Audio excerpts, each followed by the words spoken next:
Sur les terres arides du Nicaragua, une maladie fait des ravages. L'insuffisance rénale chronique, appelée IRC.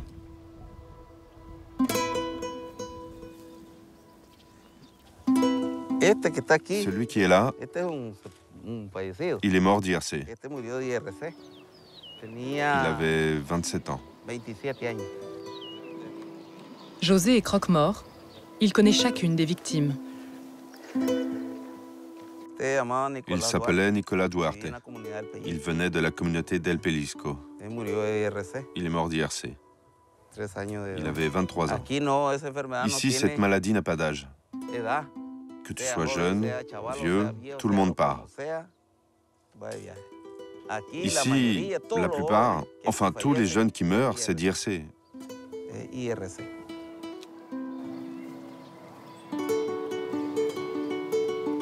L'insuffisance rénale chronique, c'est quand les reins ne fonctionnent plus. Et ici, à Xixihualpa, c'est la première cause de mortalité.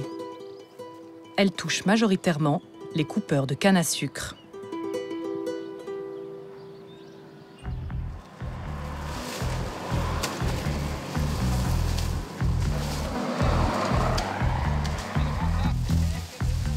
Machette à la main, sous une chaleur tropicale dépassant parfois les 40 degrés, ces forcenés coupent. Coupent sans répit, entassent et ramassent la canne.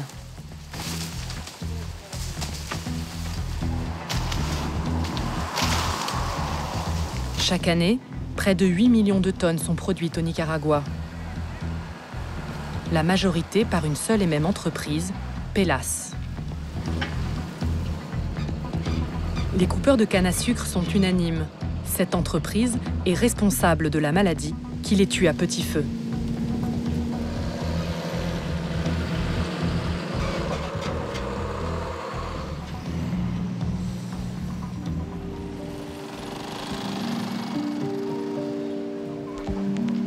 La majorité de ces coupeurs de canne vivent dans un quartier pauvre de la ville de Xixihualpa, un peu à l'écart du centre.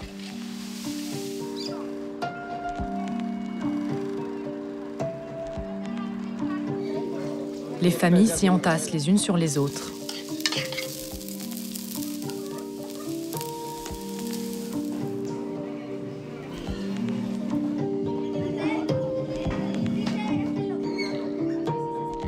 Ici, l'épidémie fait des ravages.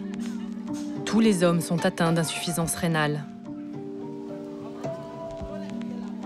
Walter a 32 ans et depuis 7 ans, il est malade.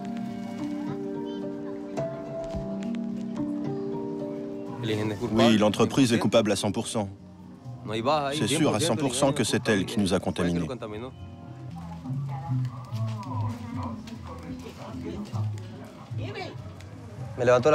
Je me lève à 3 h du matin. Je coupe de la canne. C'est dur. C'est de la canne crue. J'utilise une machette.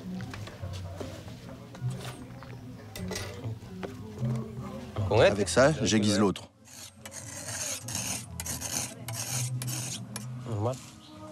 On la découpe en morceaux. On prend la tige comme ça et on la découpe. Pour se protéger des feuilles tranchantes de la canne, Walter utilise les moyens du bord. Une longue chaussette percée et un gant de jardinier. Faut que ce soit bien mis, comme ça. Tu prends là, en bas.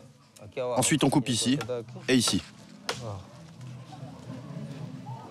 Aujourd'hui, ses reins ne filtrent plus correctement son sang. Alors son taux de créatinine augmente. Une molécule normalement présente dans le corps, mais qui, là, n'est plus assez éliminée. La créatinine se transforme en poison et intoxique lentement Walter.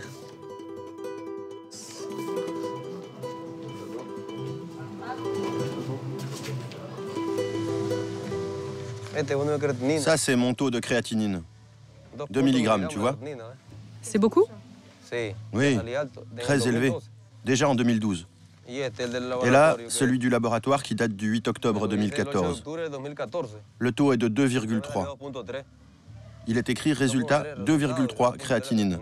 Valeur de référence 0,4, 1,4.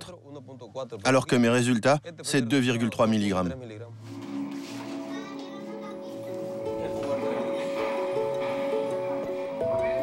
Walter n'a pas d'argent pour se soigner. Un jour, la créatinine va le tuer. Impuissant, il attend la mort comme son père, Antonio. Cet ancien coupeur de canne à sucre est lui aussi malade d'insuffisance rénale chronique.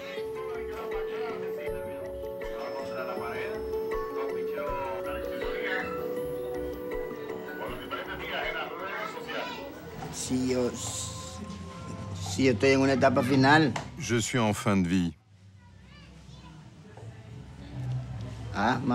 J'ai de l'asthme. De l'hypertension. Les nerfs lâches. Et bien sûr, mes reins ne fonctionnent plus. Je ne tiens que grâce à la dialyse de mon sang. La dialyse, c'est une machine qui filtre le sang à la place des reins, mais qui, à force, abîme les veines. J'attends la mort. On ne peut plus revenir en arrière. Il n'y a rien à faire.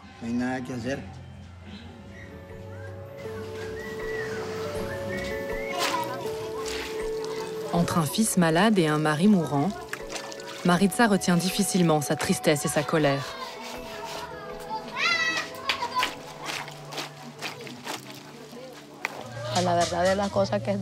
La chose qu'il faut dire, c'est que c'est vraiment dur. Penser qu'ils peuvent mourir de cette maladie.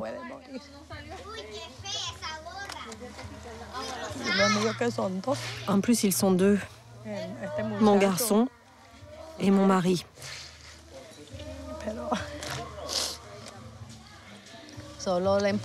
Il n'y a que cette entreprise qui dit que non, que cette maladie ne vient pas de chez elle. Ils disent que le diagnostic s'explique parce que les gens ont une vie désordonnée. Mais la vérité, ce sont les produits chimiques et les pesticides utilisés par l'entreprise San Antonio qui les ruinent.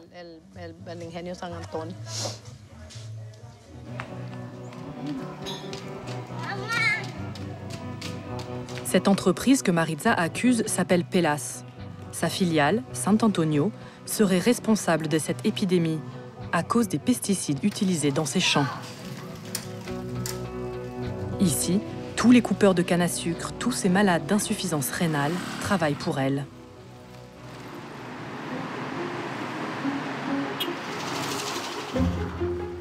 Pelas, c'est le groupe le plus puissant du pays.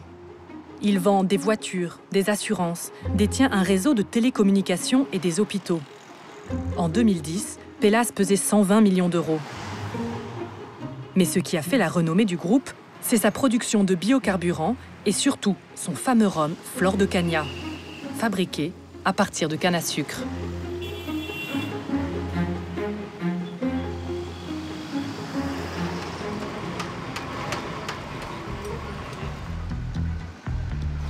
Dans la petite ville de Chichihualpa, Pelas est le premier employeur. Pour les habitants, ça ne fait aucun doute. L'entreprise et les pesticides qu'elle utilise sont responsables de la maladie.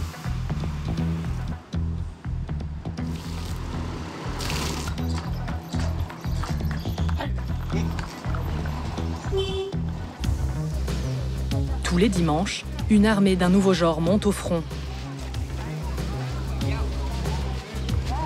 À quelques pas de l'entrée du domaine agricole de Pelas, la guerre est déclarée.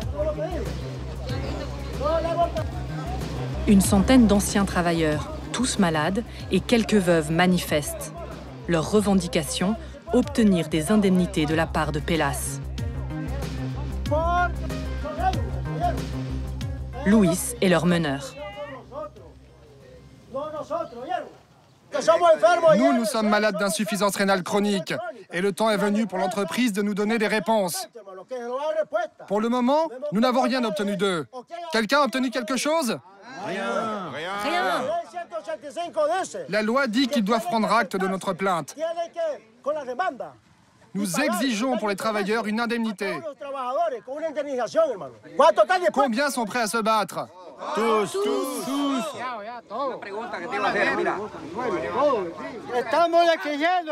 Nous exigeons que Pelas paye une indemnité à tous les malades. Nous sommes tombés malades dans leur entreprise. L'entrée est sous haute surveillance. Pelas protège son domaine. Vous demandez quoi, camarades?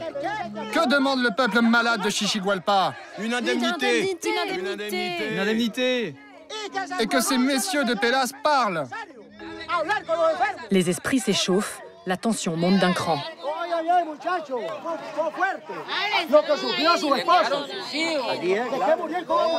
Pas de répression, une indemnisation.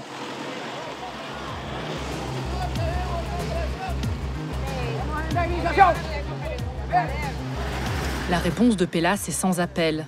La police anti-émeute débarque en force.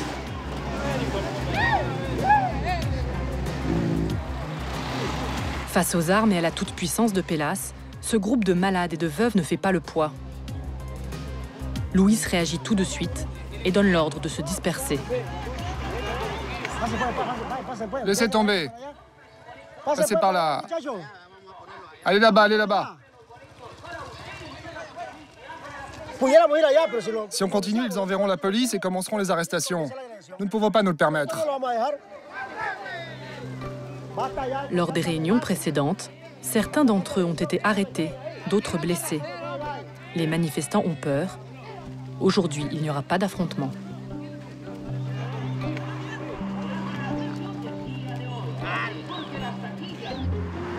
Nous avons voulu poser la question à Pelas. Les pesticides utilisés dans ces champs sont-ils, oui ou non, responsables de l'épidémie? Impossible d'obtenir une interview. Pelas se mure derrière une seule réponse, le résultat d'une étude scientifique.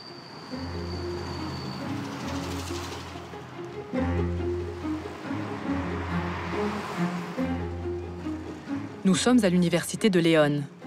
En 2003, une équipe de chercheurs a étudié le cas des travailleurs de canne à sucre. L'objectif, déterminer les causes de l'épidémie d'insuffisance rénale chronique.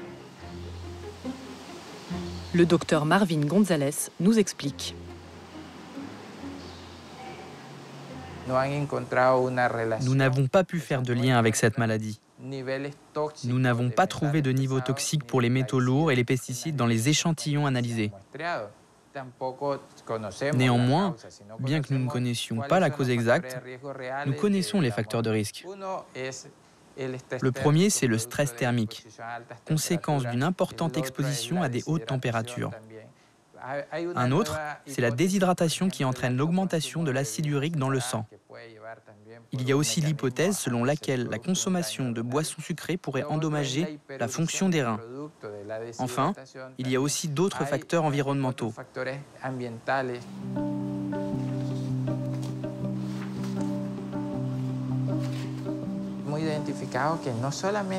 Nous nous sommes rendus compte qu'il n'y avait pas que les travailleurs de la canne, mais aussi d'autres groupes de travailleurs qui tombaient malades. Ça concerne les mineurs, les agriculteurs, les pêcheurs et les ouvriers du bâtiment.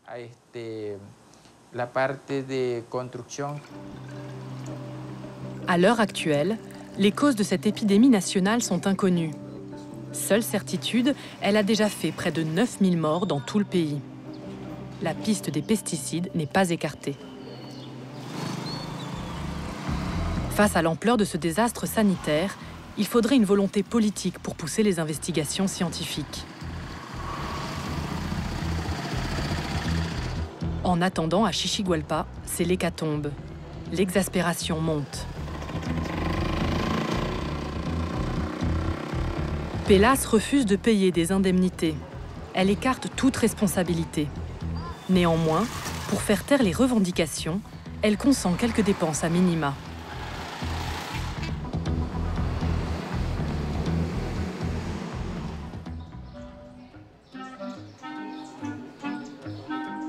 Direction Asocivida, une association qui vient en aide aux malades et à leurs familles.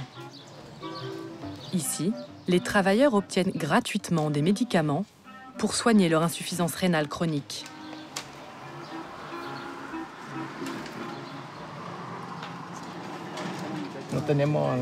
Nous n'avons pas de ressources pour pouvoir acheter des médicaments. Alors ici, grâce à Dieu, on nous permet d'en avoir. Non, ce n'est pas vraiment grâce à Dieu, mais plutôt à l'entreprise qui, gracieusement, fournit tous les médicaments de cette pharmacie. Pelas a aussi financé la construction de logements et la distribution de nourriture. Et elle ne s'arrête pas là. Dans les locaux attenants, l'association se vante d'autres cadeaux offerts par Pelas. Comme ce ventilateur dernier cri, cette moto flambant neuve, 200 chaises en plastique et en bois, ou encore ces meubles d'archives. Au total, la somme versée par Pelas s'élève à 7 millions de dollars. En contrepartie, l'association s'est engagée à ne plus manifester. Alors entre ces 4 murs, le conflit social a totalement disparu. De là à penser que Pelas a acheté leur silence, il n'y a qu'un pas. Non. Il ne paie pas. Non, il n'achète pas le silence. Le calme que vous voyez ici, dans ce collectif, c'est parce que nous obtenons ce que nous avons négocié. L'entreprise ne nous paie pas. Elle nous donne des médicaments. Et l'entreprise est reconnue pour l'aide sociale qu'elle apporte. Que vous soyez travailleur ou non.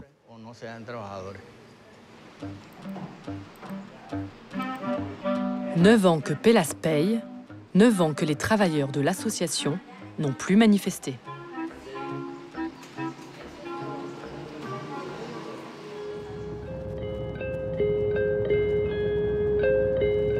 Alors que se passe-t-il pour ceux qui réclament plus? Ceux qui veulent justice et réparation financière?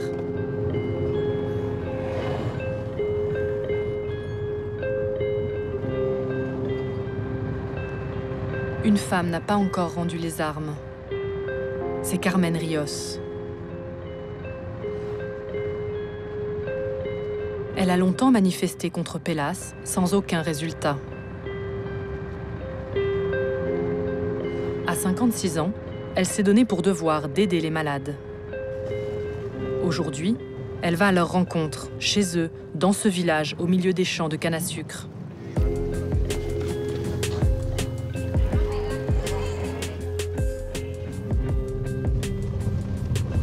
On va entrer par ce petit chemin. Sa mission, les aider à obtenir une pension de la sécurité sociale. Une centaine de dollars, parfois le seul revenu pour toute une famille.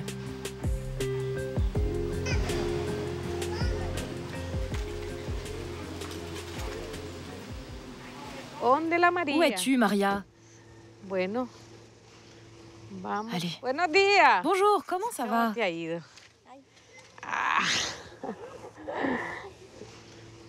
Tiens, tu peux les ranger. Ce sont des vêtements pour elle.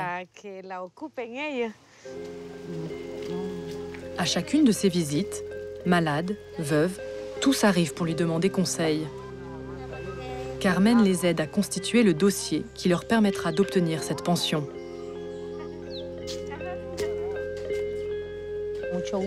Enchantée, je suis Carmen Rios. Je pense que vous me connaissez.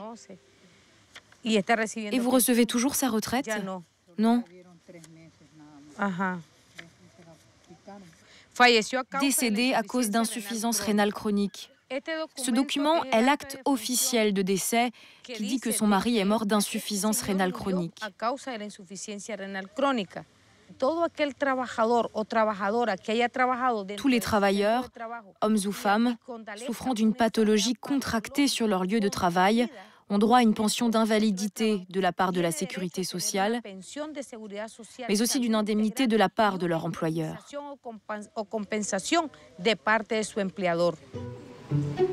Cette pension reversée par la Sécu, encore faut-il remplir toutes les conditions pour la toucher. Avoir cotisé 256 semaines et être reconnu malade. Bonjour Lévis. Ça va? Bien, merci. Prends cette chaise, mon garçon. Lévis est un ancien coupeur de canne à sucre. Il est malade depuis 3 ans et aimerait toucher cette pension, car aujourd'hui, il n'a plus d'argent pour nourrir ses enfants.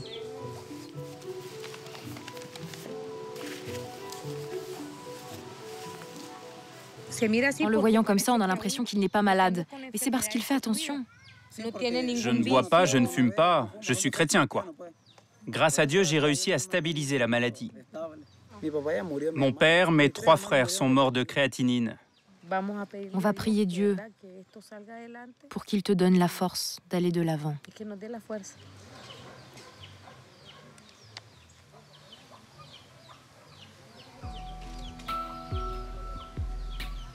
Quelques mots de réconfort et Lévis craque. Carmen est la seule personne à l'aider. Je sais que c'est douloureux. Moi aussi, j'ai perdu ma famille. Je sais que, concernant la sécurité sociale, on va réussir ça. Mais je veux aussi que vous m'aidiez à prier Dieu, ensemble, qu'il nous aide à y arriver. Bon, ton problème, c'est le nombre de semaines pour lesquelles tu as cotisé. Tu en as fait 153. Et en plus de ça, tu as arrêté d'aller chez le médecin. Oui, j'ai arrêté. Moi, j'ai besoin que tu ailles consulter pour faire avancer ton dossier. Et où est-ce que je peux prendre rendez-vous? Au cabinet médical. Celui d'ici? Oui, celui-là. Carmen insiste. Sans de nouvelles analyses de sang, pas de sécurité sociale.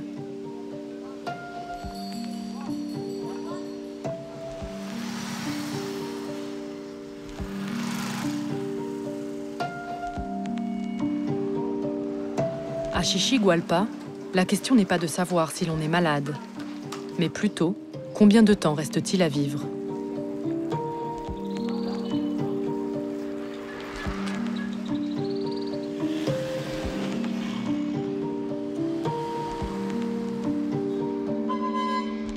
Lévis a suivi les conseils de Carmen.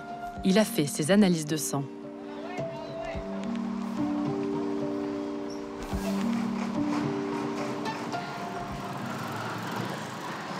Je viens chercher mes analyses. Quel nom? Lévis.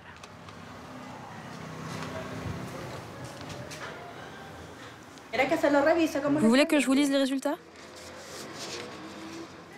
Bon, votre taux de créatinine est un petit peu élevé. Les valeurs de référence sont de 0,4 à 1,4. Or, vous êtes à 2,7. À présent, vous pouvez faire le nécessaire avec ces résultats. Consulter un médecin et les présenter à la sécurité sociale. J'espérais moins, mais ce n'est pas le cas. Que va-t-il se passer maintenant? Rien. Dieu est le seul qui connaît notre futur. Nous ne savons rien.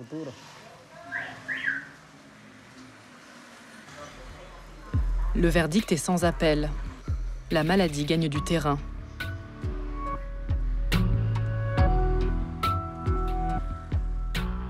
L'argent de la sécurité sociale devrait permettre à Lévis de survivre encore quelque temps.